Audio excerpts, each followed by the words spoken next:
이번에는요, 기존 후보 지지도 흐름과 조금 다른 또 여론조사 결과가 있어서 가져와 봤습니다. 허경영 후보가 등장을 했습니다. 5%대 지지율을 돌파를 하면서 수치상으로는 지금 심상정 후보보다도 높게 나왔습니다. 허경영 후보 같은 경우에는 워낙 본인만의 이미지가 강한 후보이기 때문에 이것이 정치 혐오를 반영하는 어떤 결과인 것인지 아니면 정말 대선 후보로서 유의미한 지지율을 이제 가졌다라고 평가를 해야 되는 건지 헷갈립니다. 어떻게 봐야 될까요? 더 크게는 대중적 인지도라고 봐야 되겠죠. 결과적으로는 얼마나 이 사람이 대중에게 알려져 있나. 예. 이미 허경영 후보는 거의 연예인급이죠. 예. 우리가 대중성이 중요한 것은 일단 대부분의 사람들이 알고 있다. 그리고 허경영 후보가 내놓은 정책이 뭐 5년 전, 10년 전에는 허무맹랑했을지 모르겠지만 최근에 보면 대선 후보들이 다 허경영 후보와 비슷한 뭐 기본소득 얼마를 주겠다. 또 병사 월급 200만 원 주겠다. 예. 오히려 허경영 후보의 과거 공약을, 이전 공약을 쫓아가는 모습이거든요. 그러다 보니까 허경영 후보가 세 가지가 중요합니다.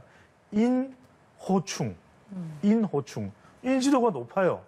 그런데 과거에는, 이전에는 이 허경영 후보에 대해서 뭐 공중부양, 예. 노래 이런 것 때문에 비호감이 있었는지 몰라도 끊임없이 유튜브 100만 이상 구독자가 있는 유튜브를 통해서 본인의 호감도를 높여왔거든요. 호감도가 높아졌어요. 인지도 호감도가 높아지면 뭐가 생겼냐? 뭡니까? 충성도일까요? 이걸 어떻게 알아요? 공부 많이 했습니다, 저도. 아, 이게 충성도입니다. 그럼 충성도라는 말이 뭡니까? 그 사람을 좋아하고 따른다는 예. 거예요. 나를 따르라. 이렇게 했을 때 투표를 할 수도 있는 겁니다. 그게 지지율로 연결되는 거죠. 그러니까 정치를 하는 사람과 선거를 하는 사람은 세 가지가 너무나 중요해요. 알아야죠. 인지도. 예. 그다음에 호감도, 충성도인데 불과 5년 전, 10년 전만 하더라도 인지도 정도에 머물렀던 허경영 후보가 호감도와 충성도까지 생기다 보니까 지지율이 훌쩍 5%포인트대로 높아졌는데 이걸 단순한 일시적인 현상으로 볼 수 없는 것이 지난 4월 서울시장 보궐선거 기억나실 거예요. 예. 당시 3위 후보가 누구였습니까? 득표. 글쎄요.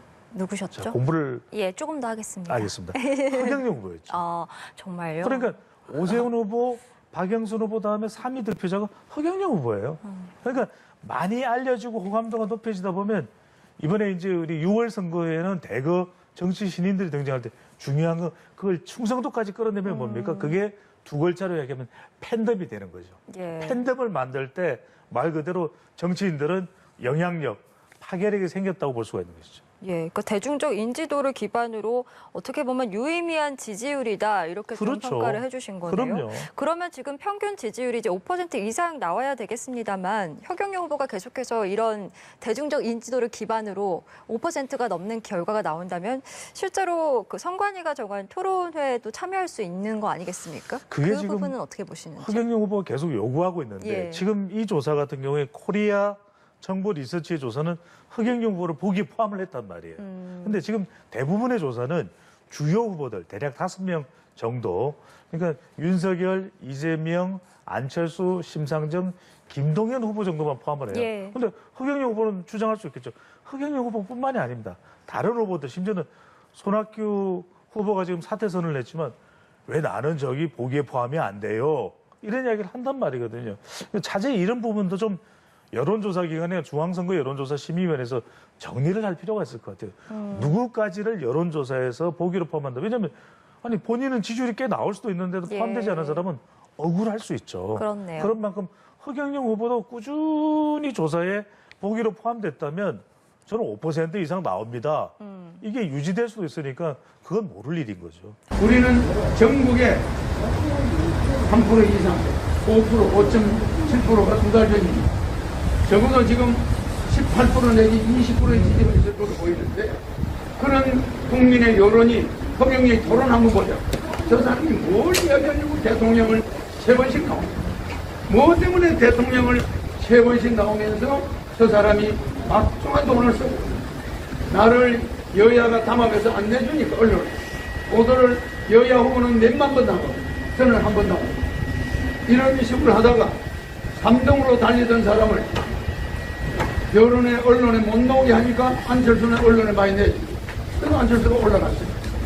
뭐지 않으면 이제 달라지겠지만 이렇게 국민 여론은 허경영을 TV 토론에서 한번 보자. 한번 보고 싶다. 꼭 대선 후보 토론 때도 보고 싶지만 지금 국가에서 가지고 있는 3사, KBS, MBC, SBS 이런 방송, 이런 그 방송 3사 공중파에 왜 독단적으로 그들만 하냐? 만약에 대선 기간에는 5% 이상이 안 되면 못 나가요. 그건 있을 수 있는데 지금은 대선 기간이 아닙니다. 대선 후보 등록하지 안 됐잖아요. 그런데 지금은 그렇게 평가적으로 우리가 5명이 같이 하자. 3%, 5% 정도 되는 사람들, 뭐 5%가 안 돼도 관계없어요. 국민들이 이렇게 관심에 초점이려고 있는 허경영, 3번씩 대통령 나올 때는 3.3 정책을 국민한테 실현해 보려고 하는 거거든. 개인적인 욕심 없습니다. 수천억의 돈이 들어가면서 대통령 3번 넘는 사람, 그 쉬운 게 아닙니다. 여러분에게 꼭 해주고 싶은 게 있다. 청년들에게 정말 1억씩 주고 싶다. 2달러는 18세 이상. 국민 전체 2,000조의 가계부채가 있는데 1억씩 주고 싶다. 가족이 18살 이상인 4명이면 4억이 들어, 6억이 들어. 그렇잖아요. 매월 150만 원 주고 싶다. 늙은 부모님들한테 효도하고 싶다. 부모님들은 노인수당 70만 원까지 해서 한 달에 어머니가 220, 아버지가 220, 440이 나와요. 그 자식들이 부모님한테 좀 효도하자. 여야 누가 되면 뭐하냐?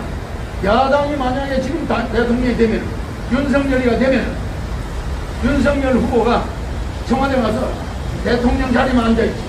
정권은 민주당이 200명의 국회의원을 가지고 4개월 안에 윤석열을 탄핵해요. 전국 역차면 뭐합니까?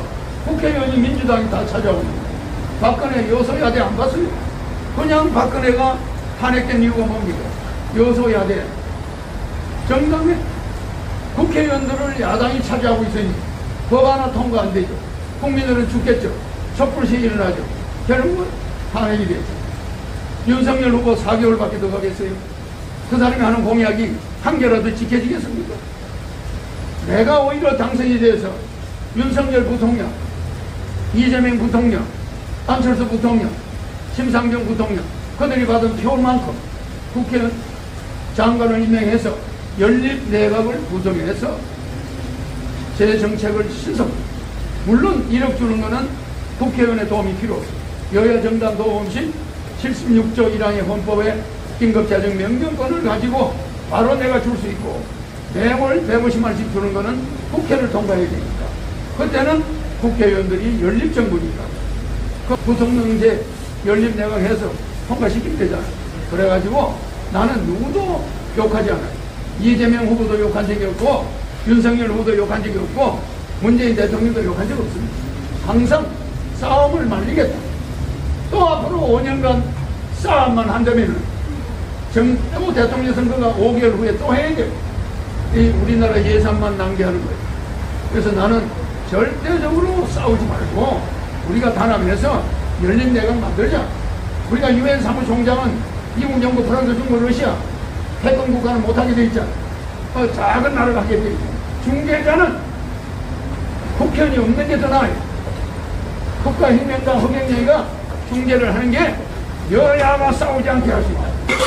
유엔 사무총장을 미국이 한다거나 프랑스가 한다거나 러시아가 한다거나 영국이 하면 안 되는 거예요. 전쟁이라. 거점 신청 인정이 안 되면 그 인정 안 해준 판사, 그 법원 관계자들 내가 기억만 하면 되죠. 내가 누군지는 그들이 알 테니까. 받아주긴 하지만은 그렇지만은 다른 방법으로 또 우리가 투쟁을 해야지. 그런 불공정 선거가 계속 진행되고 있어요. 왜? 자유로운 보도를 못하게. 언론에서 허경영만 0.3% 됐던 김동연은 계속 여론조사에 넣어줍니다.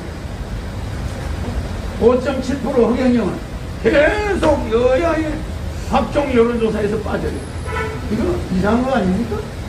내가 3위 할 때 계속 여론조사에서 뺐어요. 그러면 이게 뭡니까?